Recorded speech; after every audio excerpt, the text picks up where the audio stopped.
Salam, salam, outsider, le débrief commence maintenant. Il s'est passé énormément de choses dans cette très belle soirée de Ligue des Champions. Franchement, de beaux résultats. Cependant, j'ai envie de commencer par le Real Madrid. Le focus était, pour moi, en tout cas, là-bas. Le Real Madrid doit se relancer. Le Real Madrid doit essayer de se gérer en Ligue des Champions. Pour le moment, ça ne sent pas très, très bon. Ça sent les barrages. Ça sent les barrages. En fait, on commence à avoir certaines théories. Je me demande, est-ce que le Real, ils font pas exprès, en fait, d'être aussi nuls qu'ils le sont en ce moment? Pourquoi? Peut-être parce que c'est un nouveau format de Ligue des Champions. Peut-être parce qu'ils se disent que, je sais pas moi, en janvier ou en février, surtout en février, je pense, quand les gens vont jouer les barrages, ben peut-être que eux, ça va leur permettre de reprendre le rythme rapidement, de revenir très très chaud. Je ne sais pas, peut-être qu'ils ont envie d'avoir ce match supplémentaire là, parce que je ne sais pas à quoi ils jouent. C'est quoi ces matchs de nullards, de tocards qu'ils nous sortent? Le Real Madrid n'a pas joué ce week-end. On était là, malheureusement. Il y a eu des intempéries, des choses qui se sont passées en Espagne, si je ne m'abuse. Donc du coup, le match du Real face à Valence a été reporté. Le Real n'a pas joué. Ce qui a permis quand même à cette équipe du Real là non seulement digérer le Ballon d'Or, parce que le Ballon d'Or c'était lundi passé, donc ils ont pu digérer le Ballon d'Or, mais au-delà de cela, ils ont aussi pu préparer ce match-là face à l'AC Milan. Ils ont eu des jours de repos en plus. Donc mentalement, physiquement, émotionnellement, tu dois avoir le meilleur Real Madrid possible. Ils nous ont dit que, même peut-être pas eux tous, mais Vinicius nous a dit qu'il va aller chercher le Ballon d'Or l'année prochaine, que s'il a fait 1, il va faire 10 et tout. Donc moi, je m'attends réellement à une équipe qui soit soudée, qui soit motivée, qui viennent, qui tapent l'AC Milan. Pourquoi? Parce que l'AC Milan va pas bien.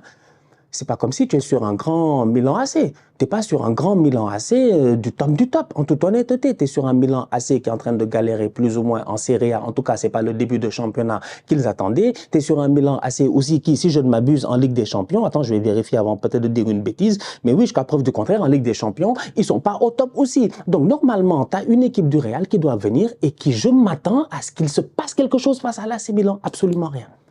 Match de tocard, de nullard.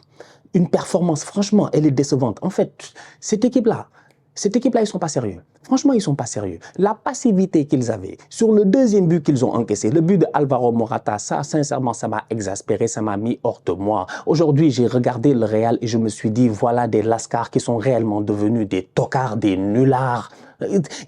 Ils sont devenus paresseux. Comment est-ce que Tchouaméni, je sais pas si Tchouaméni, combien de fois je vous ai dit ici dans des débriefs? Moi, je parle de temps en temps, peut-être que voilà, ils vont dire, ouais, il dit du n'importe quoi. C'est pas grave, mais il n'y a pas de n'importe quoi. Je vous ai dit ici que Tchouaméni, c'est un boy, il doit avoir le jeu.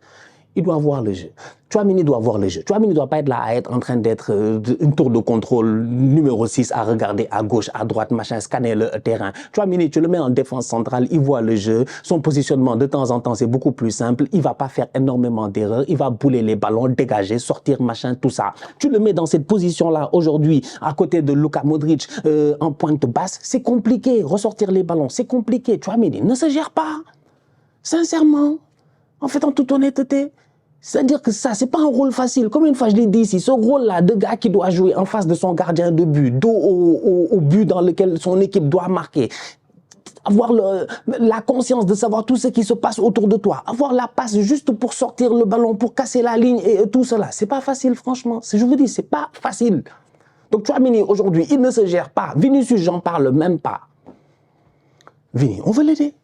Moi, j'ai dit ici, Vini, moi, c'est mon ballon d'or. Franchement, je suis pas dans les théories comme vous et les conspirationnistes et je sais pas quoi là. Vous êtes tous fâchés. Vous êtes tous fâchés là, la semaine passée. Vous tous, vous êtes fâchés. J'ai même reçu des emails. Il y a des gars, ils m'ont envoyé des emails pour se fâcher. Vous êtes malades, vous.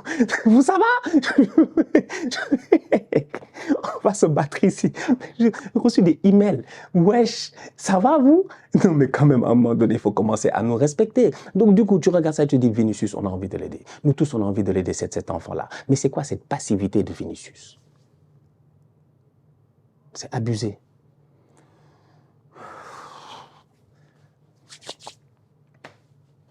Abusé.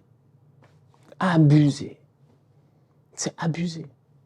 Franchement, la passe n'est pas arrivée. Fais le pressing.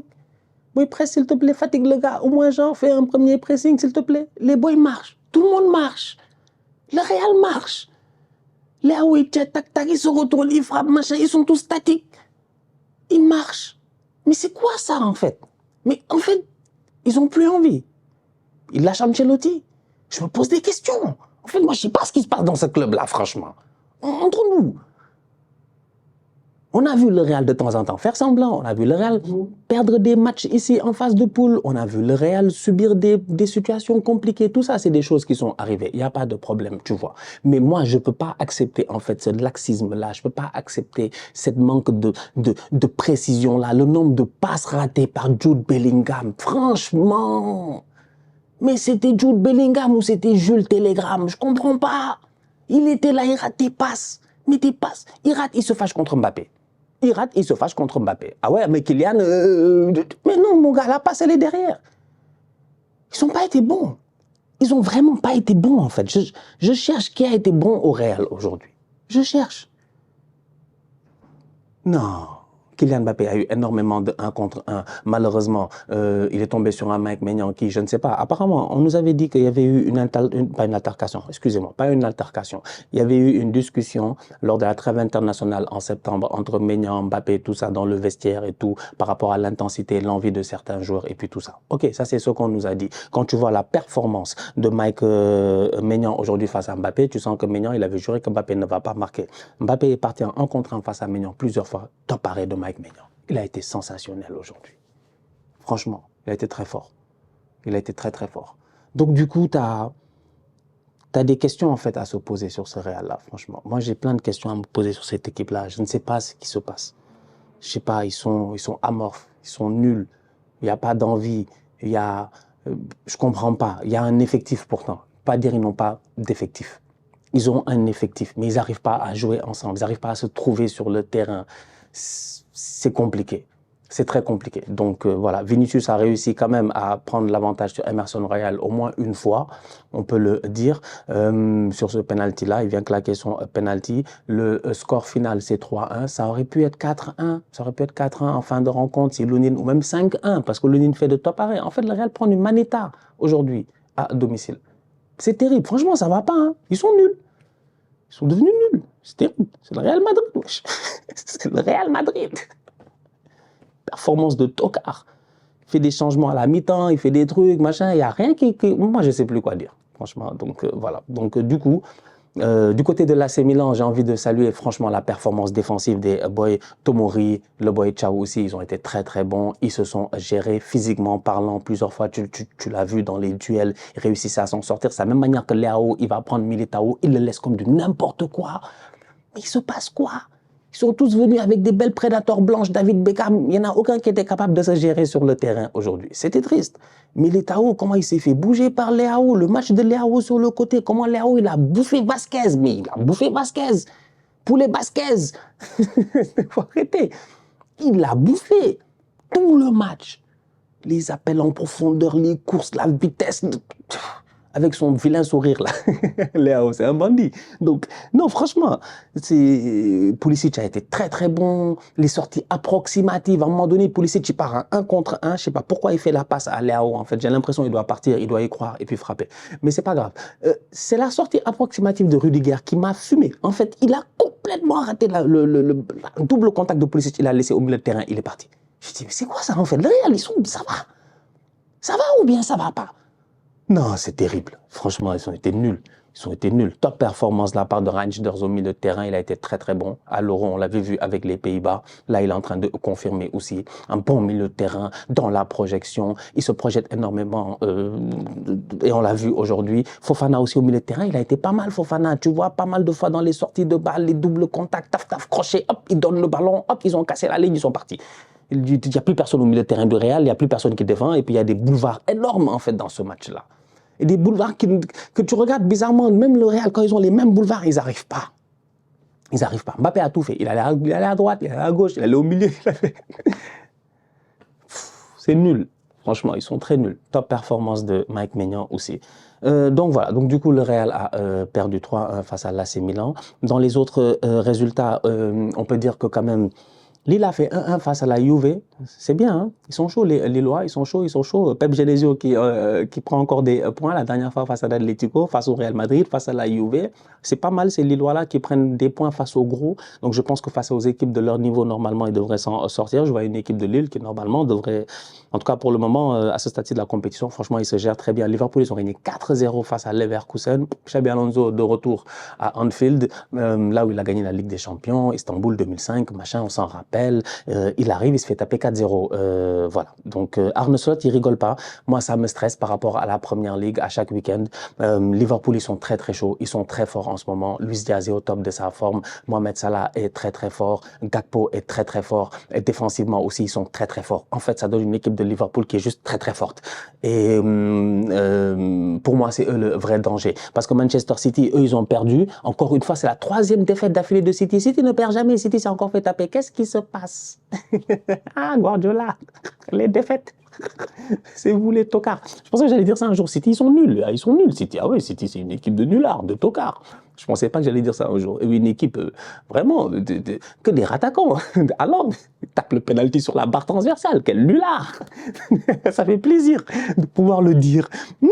Une équipe vraiment nulle. Bon, ils vont me dire qu'ils ont des blessés. Effectivement, c'est vrai. Manchester City a en ce moment énormément de blessés. Ça fait donc un effectif qui est plutôt réduit. Mais quand même, ça donne des joueurs qui, comme on l'a dit ce week-end, qui malheureusement sont quand même talentueux et doivent se gérer. Phil Foden, ce week-end, pas très bon. Aujourd'hui, il a marqué. Malheureusement, derrière, ça n'a pas tenu. Défensivement parlant, c'est compliqué. Tu joues avec des Simpson. Ils ont joué avec Simpson Pussy.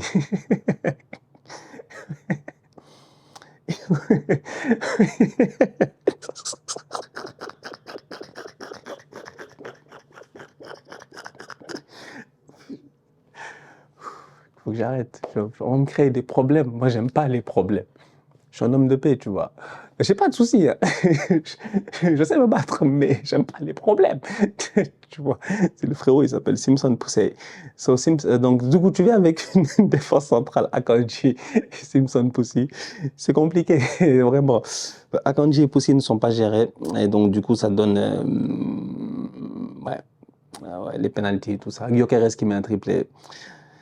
Ouais, match compliqué pour Manchester City. 3e défaite d'affilée pour Manchester City, toutes compétitions confondues, ils sont nuls. Voilà, ça il faut le dire. Gyökeres 1-9, j'en ai parlé plusieurs fois. Combien de fois j'ai dit s'il vous plaît, une fois un 9. Arteta achète un 9 par pitié s'il te plaît, un 9. Aide-nous, on veut un 9. Tu as vu ça, c'est un 9. Demi-action, but, penalty, il rate pas. Il vient, il claque son triplé, bien joué de sa part. Une belle équipe du Sporting qui va perdre son coach, malheureusement, mais c'est intéressant parce que voir Amorim battre Guardiola à ce stade-ci maintenant, eh ben, ça me donne quand même des choses de bon augure en me disant le 15 décembre prochain, on a Manchester United, Manchester City en championnat, je pense à l'Etihad. Amorim sera normalement sur le banc de United. J'ai hâte de voir ce que ça va donner. Donc, ouais, une équipe de City avec trop de blessés qui galère en ce moment et qui n'arrive pas à s'en sortir, alors que pourtant Manchester City, d'habitude blessé ou pas blessé, c'est une équipe qui réussit à dérouler. Au milieu de terrain, Rodri leur manque aussi énormément. On a beau parler, mais ça montre, comme je disais tout à l'heure de Tchouaméni, il y a des rôles en fait, c'est des rôles, ça s'improvise pas. C'est ce que Busquets a fait toute sa carrière là. Vous pensez que c'est des... Non, non, il y a des rôles là, il faut les maîtriser. Tu le maîtrises. Il y a des gars seuls, ils ont fait ce que presque les gars ont fait à 3. C'est bizarre à dire, mais tu vois, genre, tes gars, ils sont complets en fait. C'est différent. Et là, aujourd'hui, tu le vois, Kovacic, oui, c'est un bon joueur, c'est un très très bon joueur, mais c'est un bon complément au milieu de terrain, peut-être dans un double pivot. Rodri peut assurer tout seul. Aujourd'hui, il n'est pas là et ils sont en train de souffrir. Donc, City a perdu face au Sporting. Monaco a gagné, ils sont trop forts. C'est fini, ils ne sont pas déjà qualifiés. C'est incroyable. Franchement, bien joué de la part des Monégasques. Donc, voilà, ouais, c'est ça. Dortmund aussi, ils ont gagné. C'est bien, c'est intéressant quand même. Dortmund, Monaco. Le classement est chaud, hein. Franchement, c'est du n'importe quoi cette Ligue des Champions là. Demain, Arsenal, on va jouer contre l'Inter. J'espère qu'on va s'en sortir. Parce que là, c'est compliqué. La dernière fois, j'ai dit à Will Louis, il y a des équipes, des grandes équipes. Ils vont même pas être dans les 24. Vous allez dans les 21 ou les 24, je sais plus. Vous allez voir. En tout cas. La famille, on se capte très bientôt pour une nouvelle vidéo. D'ici là, on continue à liker, on continue à partager. On s'abonne, on s'abonne, on s'abonne. On est ensemble, on reste en santé. C'est toujours le plus important. Tous outside.